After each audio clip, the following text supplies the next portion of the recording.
Põe aí para a gente o nosso telão, nossa tela aí para os nossos irmãos aqui, amigos e aqueles que participam através das lives, que eles possam acompanhar, né? Vamos lá então. Nós temos aí, o mundo terá um fim? É uma pergunta. Bom, eu queria dizer para você o seguinte: você sabe que muitos físicos, cientistas, astrofísicos trabalham com algumas perspectivas? Vamos lá ver então. Primeira delas, Christian, vai lá. Há muitos, você sabe que vários físicos trabalham com a ideia de que o universo veio à existência a partir de um processo chamado Big Bang.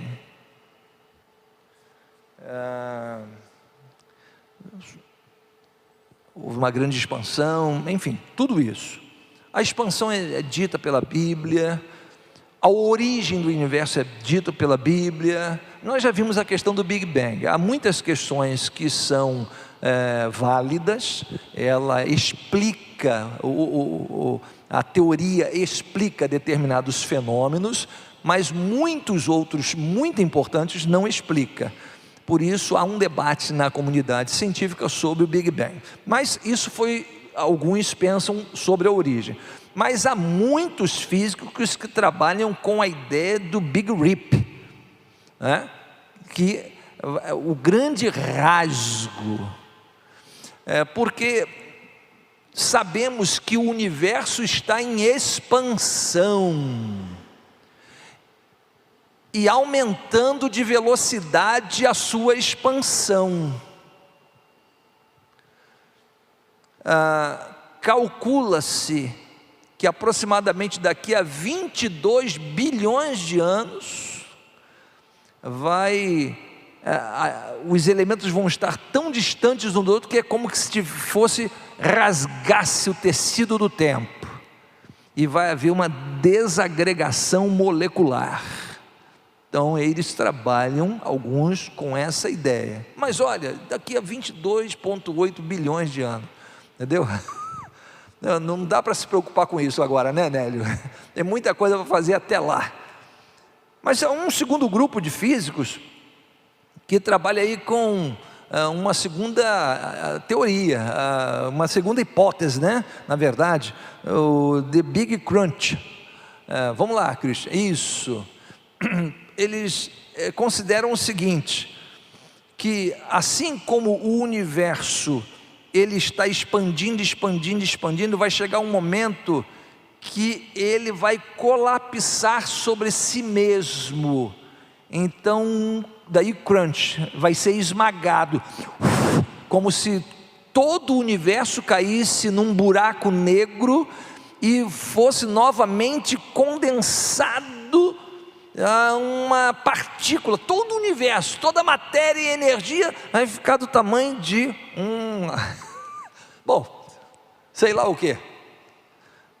Não me pergunta de onde tiram essas ideias não. Aí depois você encontra um físico e você conversa com ele, tá bom? Mas há um terceiro grupo que diz que um Big Freeze. Porque se o universo está expandindo e cada vez mais os corpos celestes estão ficando distantes uns dos outros, eles vão começar a distância vai provocar esse esfriamento, e mais do que isso, a energia, vamos dizer assim, a energia que pode promover trabalho, ela não poderá mais ser usada. É como se uma vela estivesse queimando e quando ela acaba, não tem mais o que queimar. É uma ideia, assim, uma ilustração muito vaga essa, tá? Porque a energia não pode ser destruída, segundo determinadas leis estabelecidas. Então ela pode ser transformada, não destruída, mas ela fica num estado que você não pode mais utilizá-la para trabalho. Então é um tipo de morte que acontece com o universo. E isso está de acordo com a segunda lei da termodinâmica. Todo mundo envelhece. O carro você compra, se você guardar na garagem, eu nunca vou usar esse carro, nunca vou usar, eu comprei, gosto tanto dele, nunca vou usar, deixar aqui. Você volta dali a 10 anos, ali, você nunca usou o carro, ele está escangalhado. Tudo é assim. Você já acostumou com isso, você já sabe que isso é assim. Isso está de acordo com essa previsão da segunda lei da termodinâmica. Então, essas são algumas percepções de alguns físicos sobre o futuro do universo, da Terra e do universo. Mas nós não viemos aqui para estudar hoje física, não. Nós viemos aqui saber o que a Bíblia está falando sobre essa temática. O mundo vai ter um final.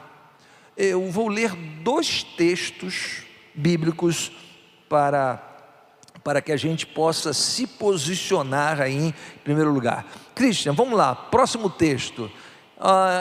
Segunda epístola de Pedro, capítulo 2, o capítulo 3, de 9 a 13, eu leio da seguinte maneira: o Senhor não retarda a sua promessa, está falando da vinda de Jesus, não retarda a sua promessa, ainda que alguns a tenham por tardia, mas é longânimo para conosco, não querendo que alguns se percam, senão que todos venham a arrepender-se. Mas o dia do Senhor virá como ladrão de noite, no qual os céus passarão com grande estrondo, e os elementos ardendo se desfarão, e a terra e as obras que nela há se queimarão. Parece uma explosão atômica isso aqui, hein, gente? Elementos se desfazendo, hein? Havendo, pois, de perecer todas estas coisas, que pessoas vos convém ser em santo trato e piedade, aguardando e apressando-vos para a vinda do dia de Deus, em que os céus em fogo se desfarão, e os elementos ardendo se fundirão.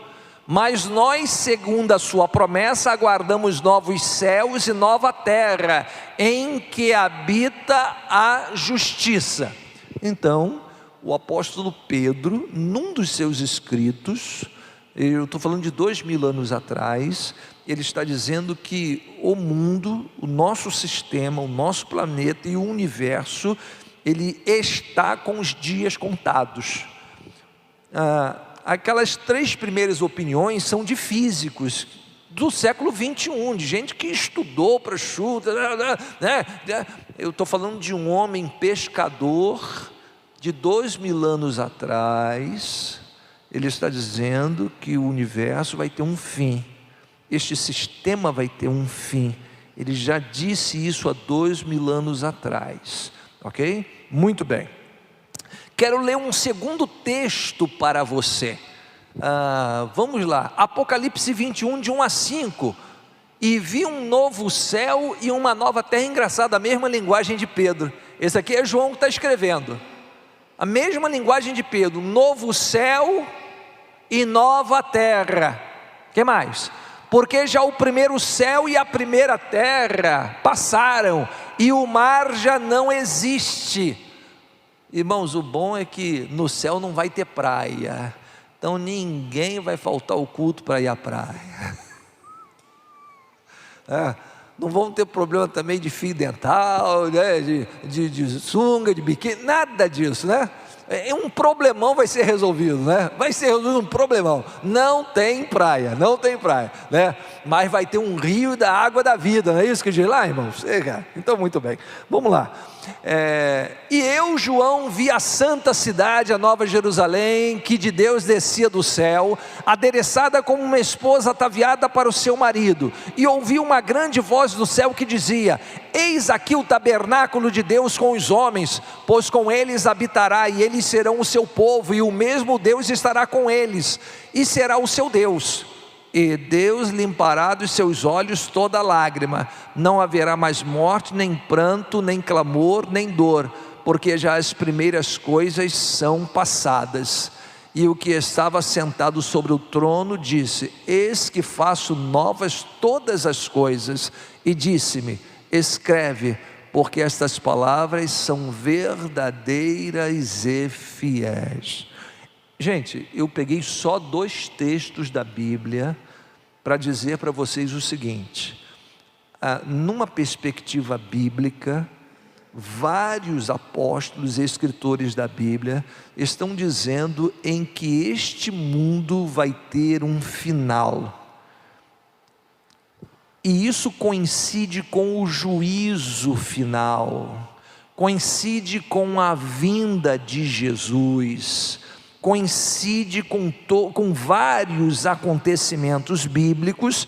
Alguns deles nós não vamos hoje penetrar, não vamos tocar, por questões mesmo do tempo. Mas curioso que esses 2 textos, tanto de Pedro quanto de João o apóstolo, eles falam de novos céus e nova terra. Aqui chega a falar que os olhos serão enxugados as lágrimas.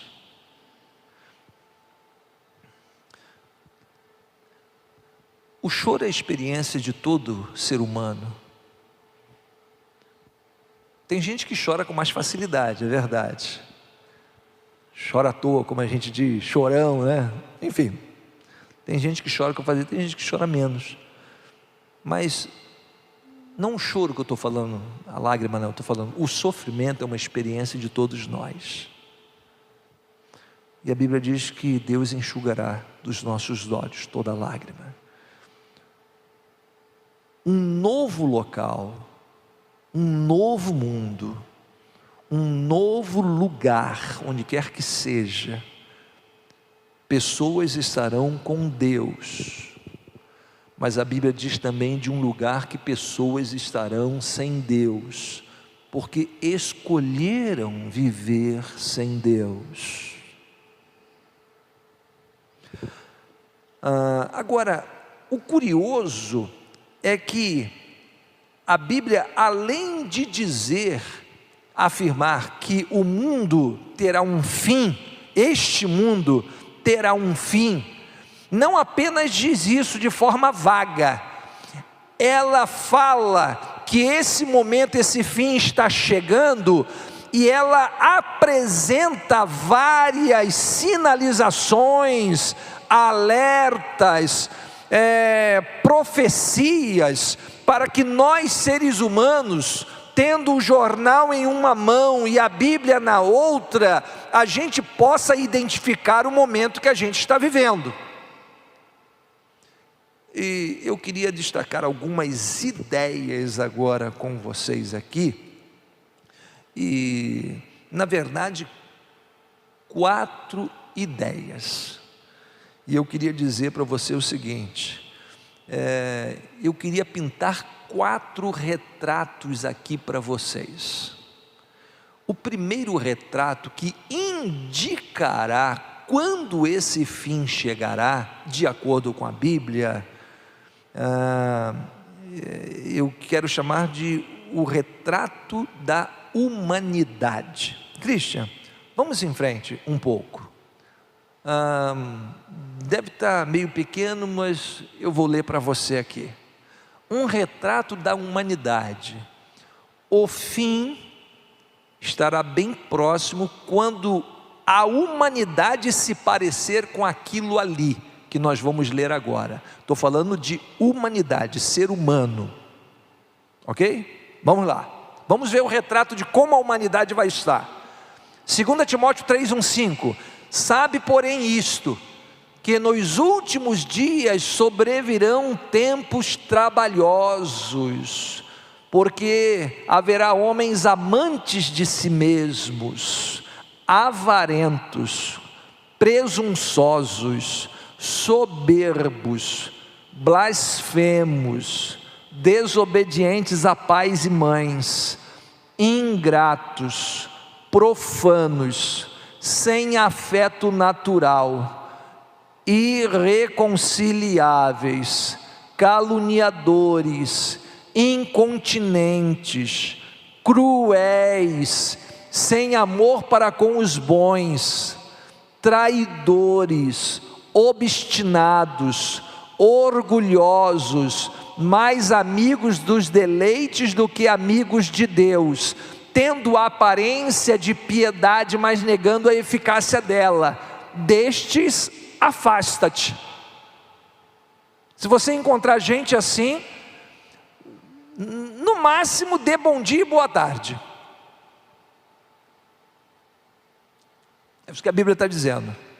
Como diz lá em 1 Coríntios: não erreis, as más companhias destroem os bons costumes. Então, se você quiser um retrato da humanidade próxima à vinda de Cristo, ao final de todas as coisas, aqui está o retrato da humanidade. Bom, eu não sei o que vocês acham sobre isso. Vão montando o quadrinho de vocês aí. Você acha que as pessoas estão ficando mais amantes de si mesmas ou estão amando as outras? Mais presunçosos, mais soberbos, mais blasfemos, hein? As pessoas perderam o respeito, né, irmãos? Perderam o respeito por Deus,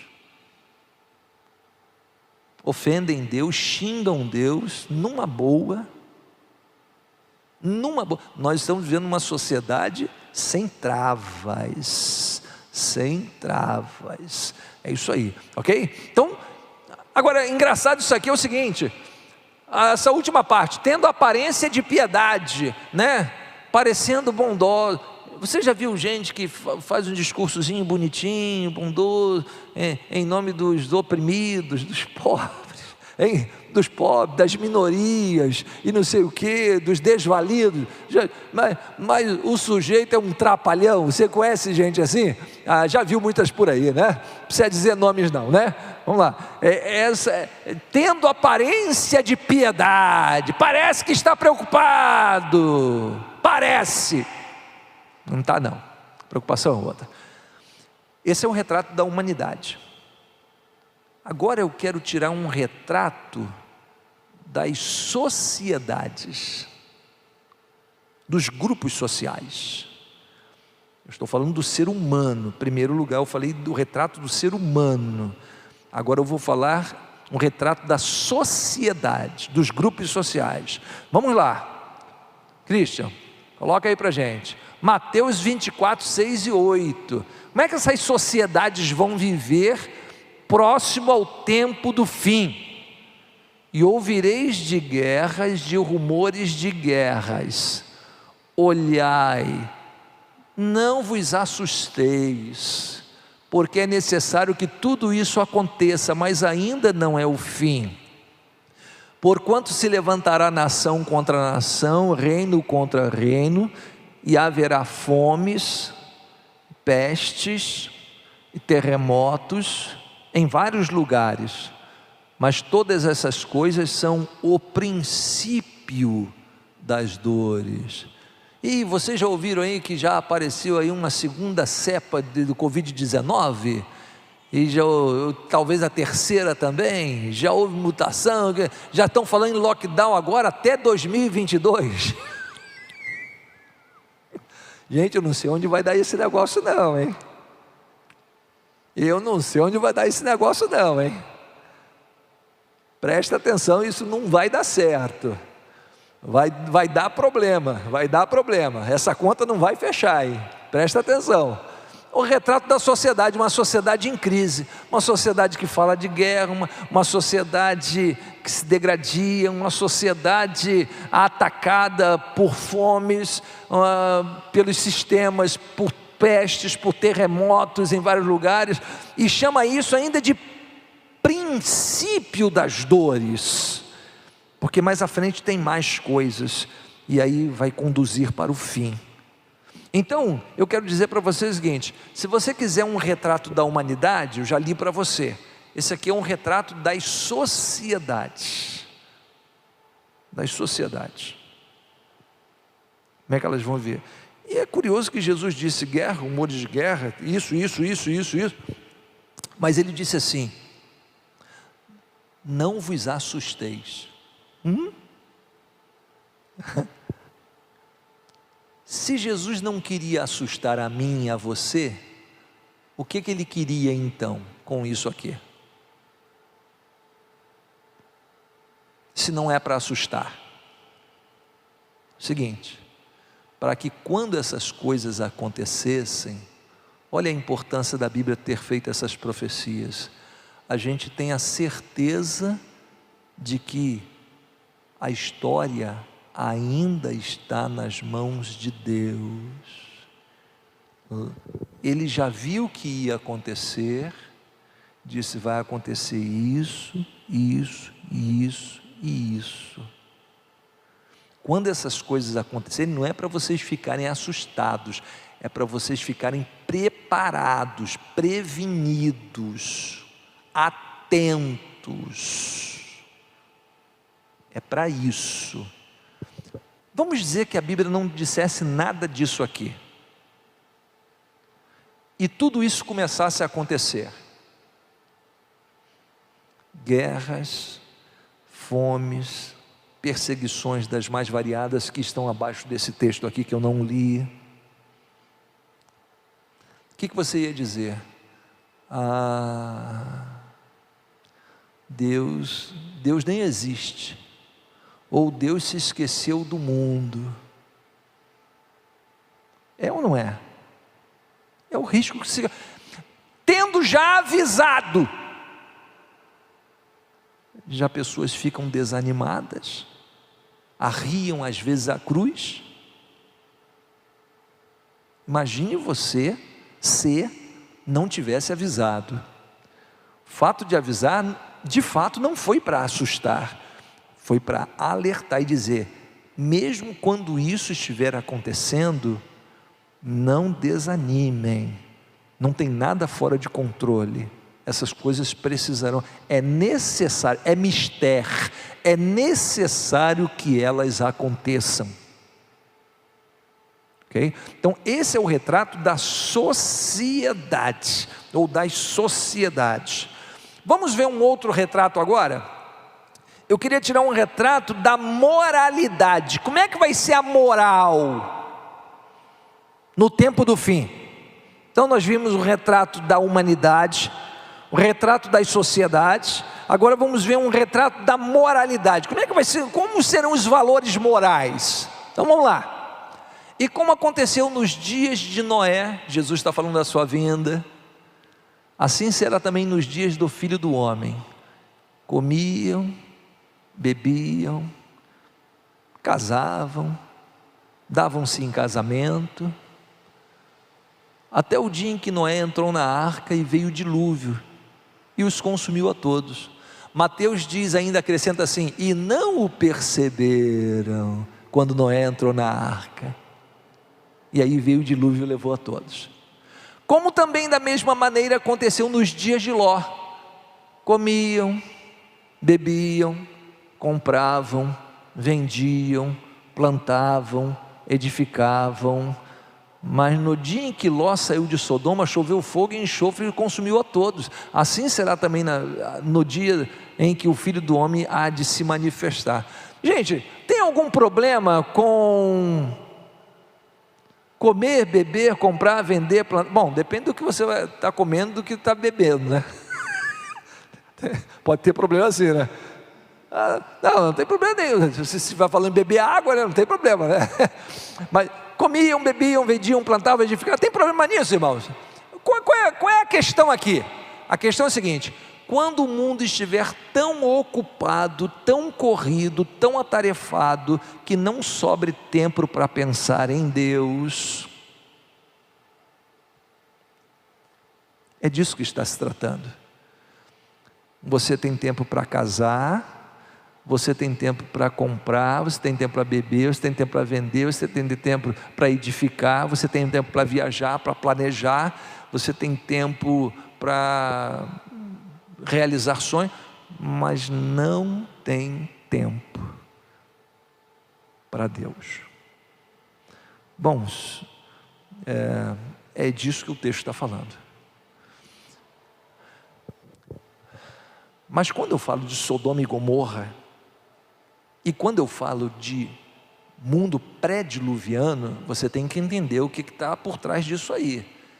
Na época de Noé, comiam, bebiam, casavam, davam-se em casamento, né? Até que Noé entrou na arca e não o perceberam, estavam distraídos. E Sodoma e Gomorra, gente, Sodoma e Gomorra é um símbolo de promiscuidade, ponto. Sodoma e Gomorra é um símbolo eterno de promiscuidade. Então, quando a Bíblia coloca Sodoma e Gomorra como sendo esse episódio assim, um tipo daquilo que vai acontecer perto da vinda de Jesus, eu queria que você lembrasse do que aconteceu lá em Sodoma e Gomorra. Está lembrado? Quando aqueles 2 homens, anjos, transvestidos em homens, vieram na casa de Ló, pararam com Ló na rua, queriam que Ló saísse. Ló o chamou para sua casa, insistiu com ele, eles foram para a casa de Ló. Ló fez um banquete, e aí quando eles estavam fazendo a refeição, a Bíblia diz que cercaram a casa de Ló todos aqueles homens daquela cidade, desde os mais velhos até os mais novos. E o que eles queriam? Eles disseram assim para Ló, Ló veio atender a campainha, né? Aí, e viu, de noite, gente, olha só, aquela multidão de gente ali, quantos vizinhos, pois não, o que houve, o que está vendo? Traga aqueles 2 homens que chegaram aí na sua casa, nós queremos fazer sexo com eles. Mas eles, não, mas eles estão sob a proteção da minha casa. Como é que é? Eles estão sob a proteção da minha casa, é propriedade privada. Para com esse papo, está lá em Gênesis capítulo 9. Olha, você é estrangeiro, veio para cá e quer dar de bonzinho, juiz em tudo. Nós vamos fazer mais mal a você do que a eles. E lançaram-se para pegar Ló. E aí aqueles 2 anjos, com alguma sinalização, cegaram todos aqueles homens que estavam em torno da casa de Ló. Gente, uma sociedade que não respeitou nem anjos, de novo, que perdeu o respeito pelo que é sagrado. Quando vocês estiverem vivendo numa sociedade que não respeita mais Deus, não tem aquele jornal Charlie Hebdo da França, que teve aquele atentado lá, alguns anos atrás, na França, né? Uma das charges do Charlie Hebdo foi o Pai, o Filho e o Espírito Santo em atitude, fazendo sexo um com o outro.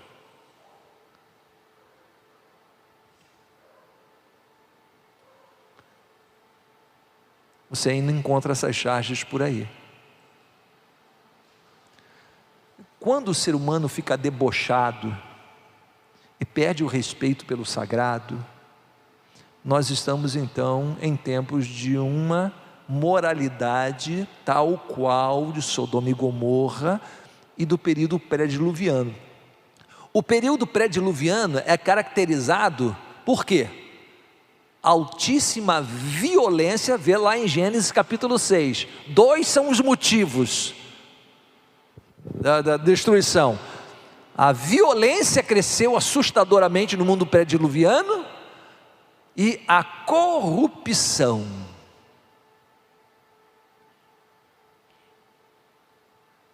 Vocês acham que nós vivemos numa sociedade corrupta? Sim ou não? Quem acha que sim? Você acha que nós vivemos em uma sociedade violenta, extremamente violenta? Sim ou não? Esse é o retrato da moralidade. Quando o retrato da moralidade, assim, nessa moldura, você estiver vendo esse retrato funcionando no seu mundo, essa é a sinalização. Então nós temos o retrato da humanidade, o retrato da sociedade, o retrato da moralidade. Vamos lá. Christian, próximo slide, o último. E um retrato, só 4 retratos, esse é o último. O retrato da religiosidade. É um bom termômetro para a gente sentir onde a gente está na história. 2 Tessalonicenses 2, de 1 a 4. Paulo disse: ora, irmãos, rogamo-vos pela vinda de nosso Senhor Jesus Cristo e pela nossa reunião com Ele, que não vos movais facilmente do vosso entendimento, nem vos perturbeis, quer por espírito, quer por palavra, quer por epístola, carta, né? Como se fosse de nós, como se o dia de Cristo já estivesse perto. Ninguém de maneira alguma vos engane, porque não será assim a vinda de Cristo, né? Sem que antes venha a apostasia e se manifeste o homem do pecado, o filho da perdição. Depois eu vou voltar aqui na palavra apostasia. O qual se opõe e se levanta contra tudo que se chama Deus ou se adora, de sorte que se assentará como Deus no templo de Deus, querendo parecer Deus. Vamos voltar à palavra apostasia. O que é apostatar? Você tem 2 ideias na palavra apostatar. A primeira delas é revoltar-se contra. Isso é uma apostasia, né? Rebelar-se. No que diz respeito à religiosidade, preste atenção no seguinte fenômeno: quando as sociedades, quando o mundo se rebelar contra a religião, e aí eu não estou falando só cristianismo não, hein? Não é só cristianismo não, vai entrar tudo no mesmo pacote. Quando a sociedade, quando o mundo, contra organismos internacionais se posicionarem contra a religião, por achar que é coisa de antiquado, gente, e que vai querer sentar-se no lugar de Deus, parecendo Deus, descarta essas religiões. Isso é apostasia, é lutar contra, rebelar-se. Mas apostatar também significa abandonar a fé. Quando você começar a encontrar muitos crentes que, mediante o crescimento do pecado, da violência, da iniquidade, como é que Jesus disse? E por se multiplicar a iniquidade, o que vai acontecer? O amor de muitos, isso é apostasia.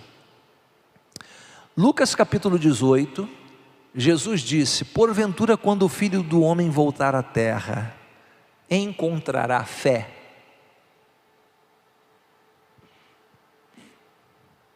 Gente, se existe uma coisa que não combina com o nosso tempo, é fé. Não mesmo, não combina com o nosso tempo. Não há nenhum incentivo à fé. Fé é coisa de gente fraca.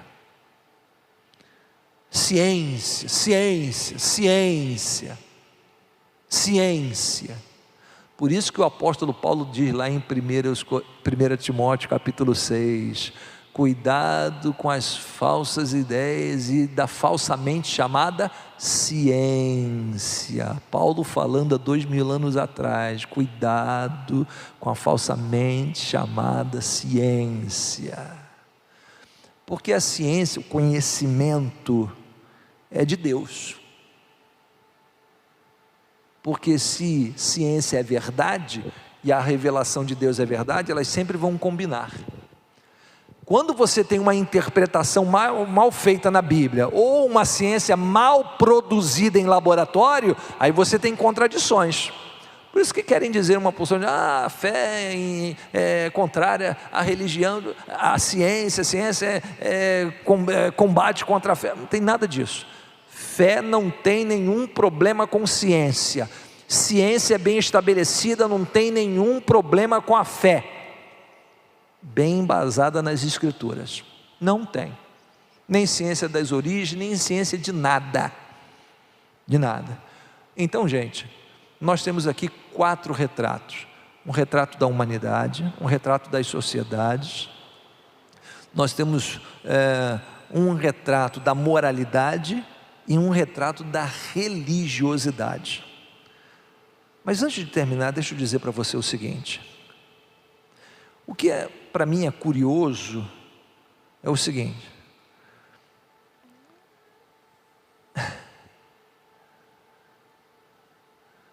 Gente, a gente avançou muito naquilo que a gente chama de ciência, em conhecimento, em tecnologia. Avançamos ou avançamos? A sociedade avançou muito, né?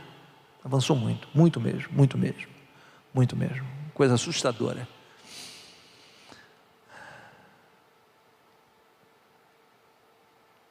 Vejam que os próprios filósofos, os positivistas, os filósofos de modo geral, eles sempre disseram assim: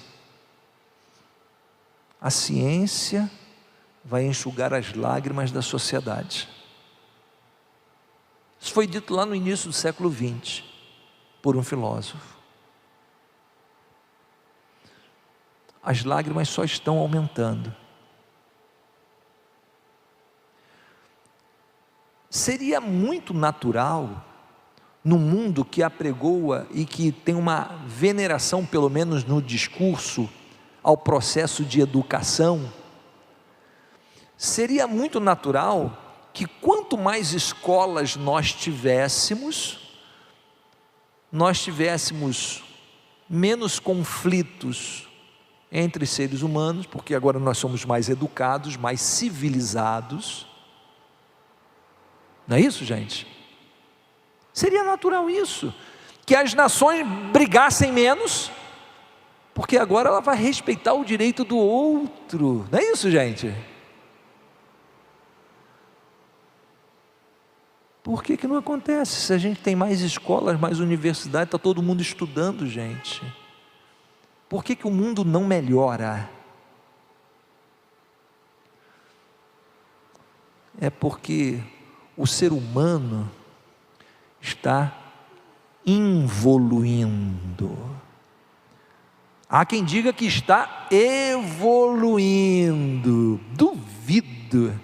Está involuindo, tanto no seu caráter, como inclusive no seu código genético. Por isso que mais e mais doenças raras estão aparecendo, porque está havendo a degradação do código genético. Quanto mais tempo passa, o código vai degenerando.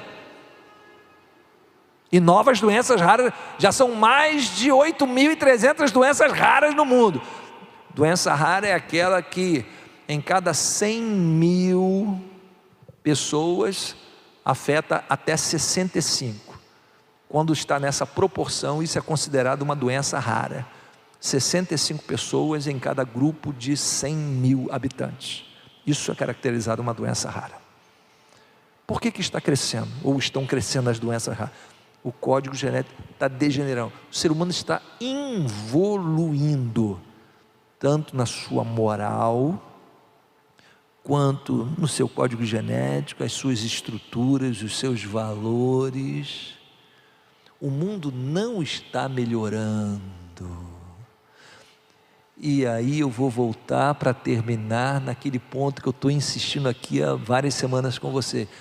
Deus não tem nenhum propósito de melhorar o mundo, de resolver o problema. Deus não quer consertar este mundo. Por quê, pastor? Porque não tem conserto.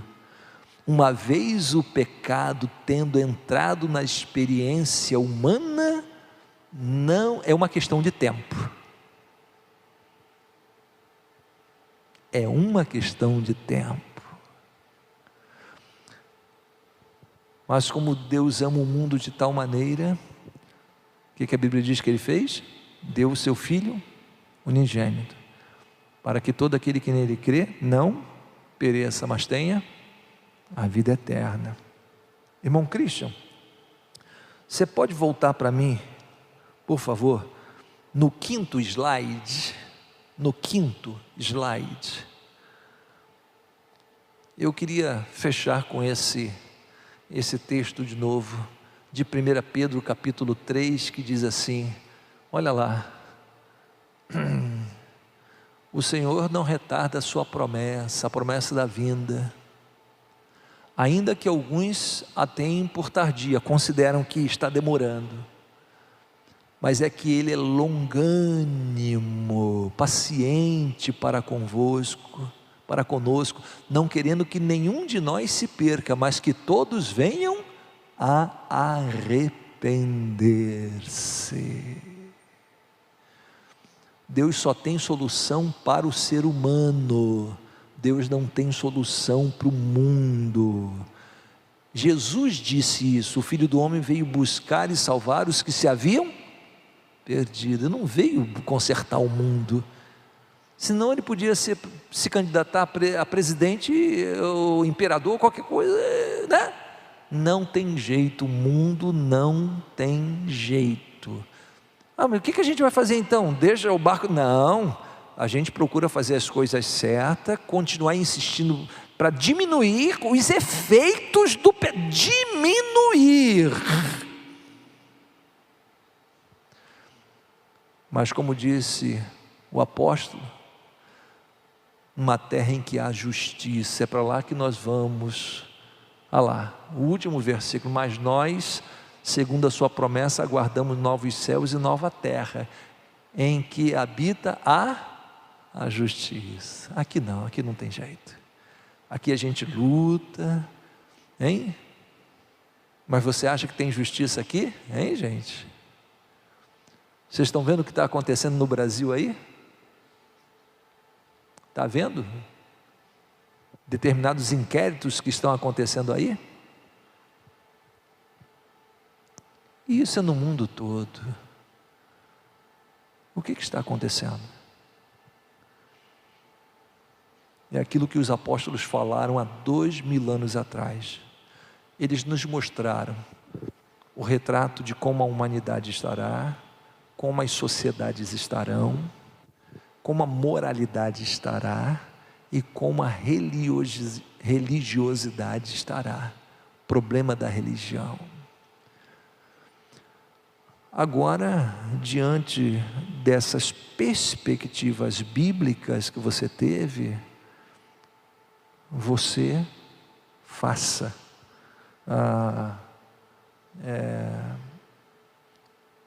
tire as suas conclusões. Eu diria para você o seguinte, como o profeta Amós, capítulo 4, verso 12, prepara-te para te encontrares com o teu Deus. E eu gostaria de, nesta oportunidade, nesta noite, você que está aqui, você que está em casa, através do vídeo, e gostaria de aceitar Jesus como seu Salvador. Você se percebe um pecador, percebe Cristo como Salvador, e você quer dizer: Senhor, entra no meu coração e faz um novo homem, uma nova mulher, uma nova pessoa, e faz de novo. Você gostaria que eu orasse com você?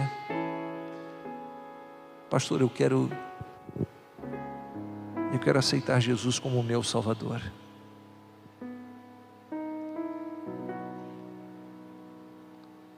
Eu sou jovem, eu sou de meia idade, eu já sou idoso, não importa. Você está tendo essa oportunidade, que eu considero de ouro, de participar de um estudo bíblico maduro,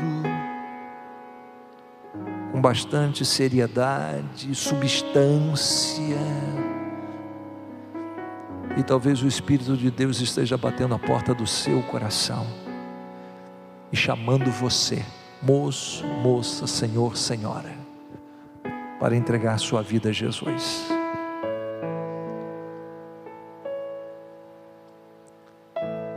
Há alguém aqui que quer fazer isso? Há alguém no vídeo, na sua residência, que quer entregar a sua vida a Jesus? Escreva aí: pastor, eu creio em Jesus, eu quero aceitar Jesus como meu Salvador, quero segui-lo. Pastor, eu quero me batizar. Pastor, eu preciso de Jesus, não vou mais perder tempo. Mas talvez você esteja aqui com a gente hoje, numa situação privilegiada, está aqui presente, presencialmente, e gostaria de entregar sua vida a Jesus. Enquanto a igreja está orando, está de cabeça baixa, está pedindo a Deus por você, moço, moça, senhor, senhora, mas você gostaria de entregar a sua vida a Cristo, eu vou pedir, se você crê em Jesus como o seu Salvador, fique em pé onde você está. Pode ficar em pé onde você está, ou levante a sua mão. Pastor, eu sou um pecador, eu preciso de Jesus. Pastor, eu estou vendo os alertas da Bíblia, eu quero seguir a Cristo. Há uma pessoa aqui, há um moço, uma moça, um senhor, uma senhora, há uma pessoa, pode ficar em pé, corajosamente, levantar o seu braço, não olhe para o lado não, olhe para dentro de você agora, vê se Deus está lhe chamando. Se Deus está lhe chamando, você ouve a voz de Deus, entregue sua vida a Jesus. A Bíblia diz: eis que estou à porta e bato. Se alguém ouvir minha voz, abrir a porta, entrarei em sua casa, com ele cearei e ele comigo. Quero orar com você. Deus bendito, muito obrigado, porque mais uma vez esta igreja teve a oportunidade de compartilhar a Tua palavra,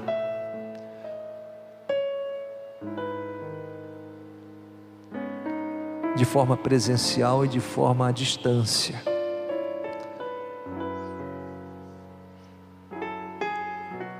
O Senhor sabe o que vai no coração de cada pessoa, por isso eu quero te pedir em nome de Jesus, abençoa cada um,